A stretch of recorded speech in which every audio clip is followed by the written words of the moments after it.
Coming up on Future Now. I believe that all of us are unique and valuable. Everyone has potential and we have to provide opportunity to unleash their potential. This is Future Now, a podcast series where we take you on a journey and unravel the emerging trends shaping our world today. Discover the answers to what's next. What are the advances that truly matter? What are the key innovations? And how can they empower every person and organization in the future? Presented by Gulf News in association with Microsoft and hosted by Ihsan Anabtawi, COO and CMO of Microsoft UAE. Welcome to Future Now. My guest today is Kursat Ceylan, co-founder of WeWalk, a company focused on solving problems for people with visual impairments through innovation. Born blind, Kursat Ceylan studied psychological counseling at the university before working on innovations and socioeconomic development projects for the visually impaired community. His award-winning work in the field includes indoor navigation, audio descriptions in theaters, and the WeWalk Smart Cane, which was recognized by Time magazine as the best invention of the year. Kursat, I'm really happy to have you with me today. Thank you for your time and thank you for joining me on this episode of Future Now. It's a pleasure to meet you and talk about the innovation world and technology. Thank you, Kursat. I'm deeply inspired by your story, by your journey. I had the pleasure of meeting you, if you remember, back in October, when you visited us here in Dubai. And ever since I've been following your work, I've been really a huge believer of your mission. And as I said, I think the journey you personally have been on is truly remarkable. So I'd love maybe to start by sharing this with our listeners, with the audience, maybe a bit about you and your journey, and also what inspired you to create WeWalk. Then I can start from very beginning, from my birth. I am blind from birth. I have one brother, he's also blind, and I studied in the primary school. It was a boarding school for blind children, and that's why I had to leave my home when I was 7 years old. It was really difficult experience for me, but right now, from my perspective update, I see it contributed me a lot, because as a blind, whether or not you are blind, living from your home at that age is really dramatic situation. But I learned how to survive as a blind person in this world. I was responsible all my needs. I had to wash my clothes, make my bed, arrange my wardrobes, etc. And those years contributed me a lot. And then I attended inclusive high school education, and it was another interesting moment of my life, because it was a private school for blind children. That's why we were 8 students in the classroom. But when I went to high school, it was an inclusive education. I studied with the sighted people. And when I entered the classroom, there were more than 50 students. And I was shocked by the number of students, and I didn't know how to engage in this environment. And I had to learn, and it was another learning period for me. And then I took university entrance exam, and I was amongst the top 5,000 students in this university entrance exam. Each year, more than 2 million students take this exam, and I did really great score. And I studied psychological counseling, and after my graduation, I started to work at Roche Pharmaceuticals, and then I resigned from my job and involved technology world. And as you know, technology world is really exciting. Every day we are talking about new technologies, new solutions, self-driving cars, drones. We are even talking about go to Mars. But as a blind person, I still have to rely on my traditional white cane to get around, which is just a plain stick. So it was just before the inception of WeWalk. I was in New York to give a speech at the United Nations. And while I was going my hotel, I was using my traditional white cane with my one hand. And I was holding my smartphone to get the GPS direction with the other. At the same time, I had to pull my luggage, and it was really a distractive moment for me. And not surprisingly, all of in this chaos, I bumped into a pole. So that's why I have some scars on my front head. And this is not only my problem. There are more than 250 million visually impaired people in the world. And that's why we started to work on WeWalk technology. And currently, WeWalk is a patented smart cane technology, which is used by thousands of visually impaired people in different countries. Amazing.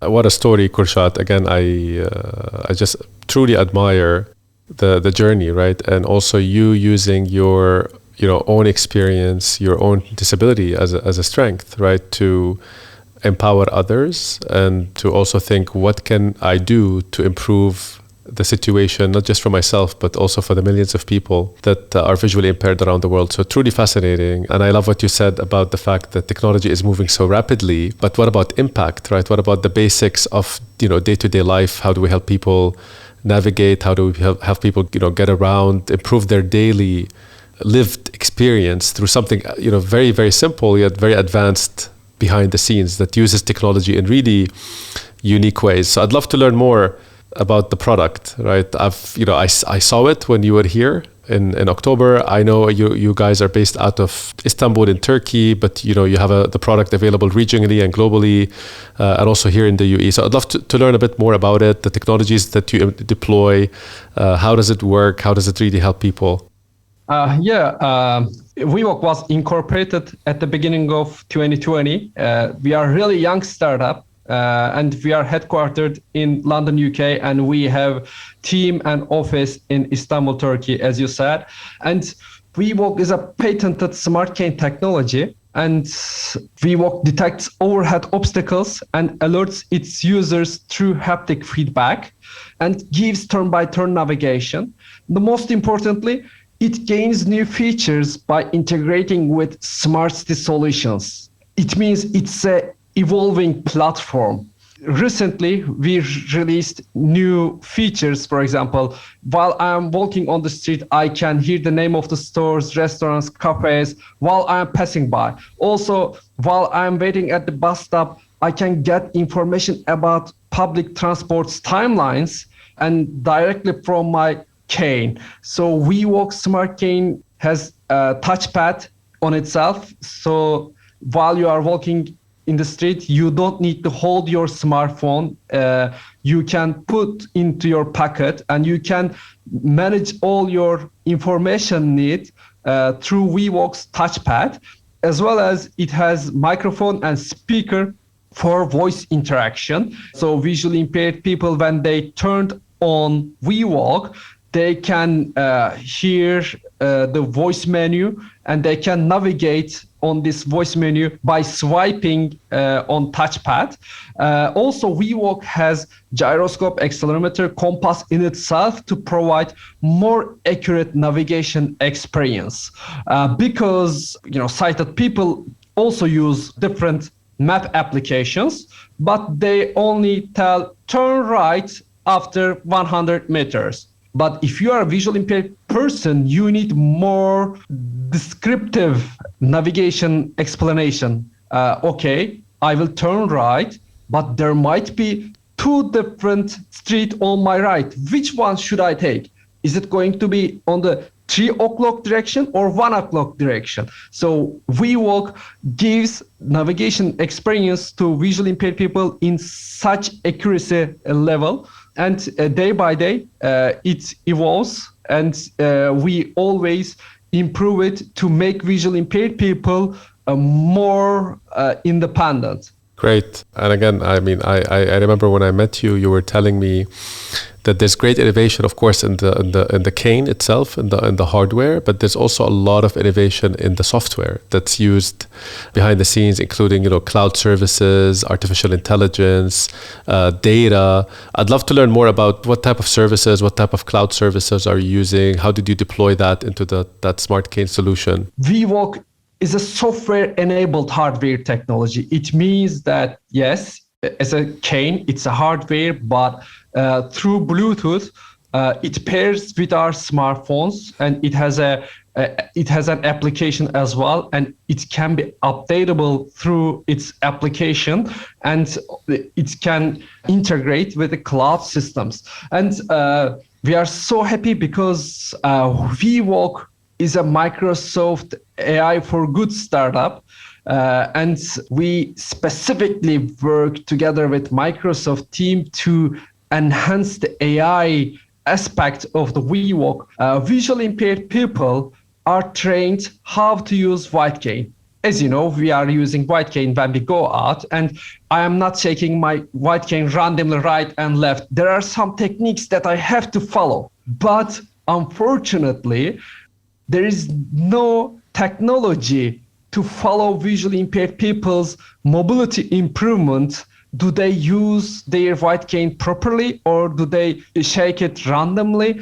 And teachers, parents, they don't know their students, their children's mobility improvement. And thanks to WeWalk's sensors data, we combine this sensors data, incorporated it with AI algorithms, and interpret it. We are showing meaningful mobility improvement data to teachers and parents. So this is one of the examples of cloud technology behind the WeWalk technology. It's really fascinating, Kursat. I guess the way I understood it is not only do you provide assistive technology, right, through the hardware itself, but also through the software that gives turn-by-turn direction, haptic feedback, and all the things you described. But you also use AI and analytics to monitor the real-world impact that the solution is having on the user. And I guess that also creates a feedback loop where you can constantly improve,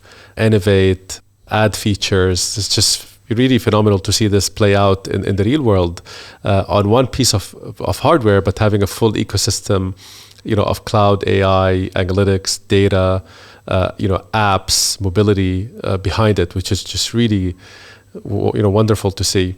Go ahead. This analytics side is really important because, as I said, we are a really young startup. Currently, WeWalk is used by thousands of visually impaired people. But in short term, when we reach millions of visually impaired people, they will start providing data to municipalities as well, because we have to create an accessible world for everyone. And WeWalk, while WeWalk is enhancing the visually impaired people's lives, at the same time, it will be looping mechanism for governments, for municipalities. They can track their improvement areas and improve themselves with the data we got from the WeWalk and visually impaired people's WeWalk usage. That's really great. And I'll be rooting for you and the team to hopefully reach millions of people soon with your innovation that I really believe it's just really remarkable and unique. Kursat, I want to really also pick your brain and get your opinion more broadly. I mean, as a visually impaired person yourself and a member of the disability community, when we think of accessibility, and as you and I discussed at the beginning of the podcast, there's over 1 billion people around the world with disability, right? And of course, visual impairment is a significant portion of that. But you have a range of other disabilities ranging from neurodiversity, mental health, vision, which we spoke about, hearing, and so much more. How do you think technology can be used to significantly improve the lives of people with disabilities, or as they're called here in the UE, people of determination? And do you think we're doing enough? Do you think the world and companies are doing enough in that regard? First of all, of course, each disability category is at different verticals, and they need different expertise to talk. But I can talk from the basic. Technology is changing the people's minds. This is so important, because when you have a disabled children, as a parent, you may become protective and sometimes overprotective and sometimes even restrictive. I know from my lived experience, my mom, my dad, they were trying to do their best for me, but sometimes they were overprotective. I remember the day that I told them, hey, I want to go my school alone. My mom was surprised, she was shocked, and she started to cry, and she said, why do you want to go out alone? I can be with you all the time. I can do whatever you want. But I wanted to be independent. I wanted to feel the independency. And this technology is, for example, we got a call from Ireland, and a teacher reached us. He said, I lost my sight 2 years ago, and right now I turned back to social life with WeWalk because before that I couldn't trust myself, and you changed my mind. That's why, technology is helping us too much, but I believe most importantly, technology is helping us to think limitless. Honestly, the word I would use is touching to hear you describe it. And I think also educate all of us on a much deeper level of the impact that this can have, right? I think, sometimes it's lost on many of us that it's beyond achieving a certain task or helping you with assistive technology. It really cuts deeper than that. And I loved some of the examples you mentioned, giving someone a sense of purpose, a sense of autonomy. I can tell you from my side, as a human being, but also as an employee of a company, and I'm privileged to be working at a place that prioritizes accessibility. I can relate to that. I mean, when you think of our mission of empowering every person and every organization on the planet to achieve more, we're clear as a company that we cannot achieve that without empowering people with disabilities and really being inclusive in our mission. I've been involved in our company's accessibility work, and that's how we met almost a year ago. And one thing I learned is, of course, disability can be permanent and also can be temporary or situational. So I think the work that you do has such broad impact, honestly, on the whole community, on the whole society, which is great. Next week on Future Now. There are many things to change in disabled people's community. We have to keep innovating for this community, and to understand the community's needs, we have to follow the 3 steps: insight, innovation, and implementation. To keep up to date with our latest episodes in the series, follow Future Now, a podcast series by Gulf News in association with Microsoft. Visit gulfnews.com/future-now for more.